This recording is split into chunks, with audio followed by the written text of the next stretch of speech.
कहानी बल और बुद्धि। एक बार सम्राट अकबर और बीरबल बाग में टहल रहे थे।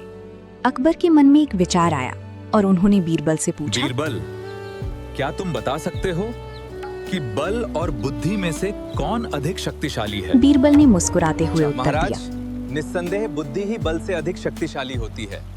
सही कहा बीरबल, धन्यवाद महाराज।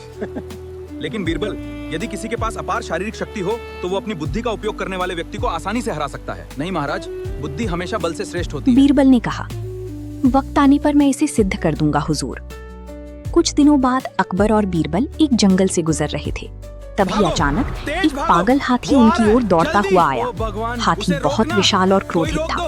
उसे देखकर अकबर घबरा गए, क्योंकि उनके पास उस समय कोई शस्त्र नहीं था और ना ही उस हाथी के बल का मुकाबला करना मुमकिन था। अकबर चिल्लाए, बीरबल, अपनी बुद्धि का प्रयोग करो, वरना ये हाथी हमें कुचल देगा। बीरबल ने शांत रहकर चारों ओर देखा। पास ही एक छोटा कुत्ता सो रहा था। बीरबल ने तुरंत उस कुत्ते को उठाया और पूरी ताकत से हाथी के मुंह पर दे मारा।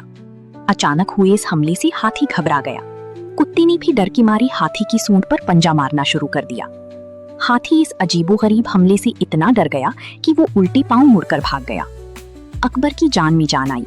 उन्होंने राहत की सांस ली और बीरबल की चतुराई की प्रशंसा की। बीरबल ने कहा, महाराज, यदि मैं उस समय शारीरिक बल का प्रयोग करता तो हाथी हमें कुचल देता, लेकिन बुद्धि के प्रयोग से एक छोटी सी कुत्ती ने इतनी विशाल हाथी को भगा दिया। अकबर समझ गए कि जहां बल हार जाता है वहां बुद्धि अक्सर जीत दिला देती है। कहानी की सीख, बुद्धि की श्रेष्ठता। संकट के समय घबराने की बजाय अपनी बुद्धि का उपयोग करना चाहिए। उपस्थिति दिमाग, प्रेजेंस ऑफ माइंड। सही समय पर लिया गया एक छोटा सा निर्णय भी बड़ी संकट को टाल सकता है। शक्ति का सही अनुमान, केवल शरीर का बल ही जीत की गारंटी नहीं है। रणनीति और सोच कहीं अधिक महत्वपूर्ण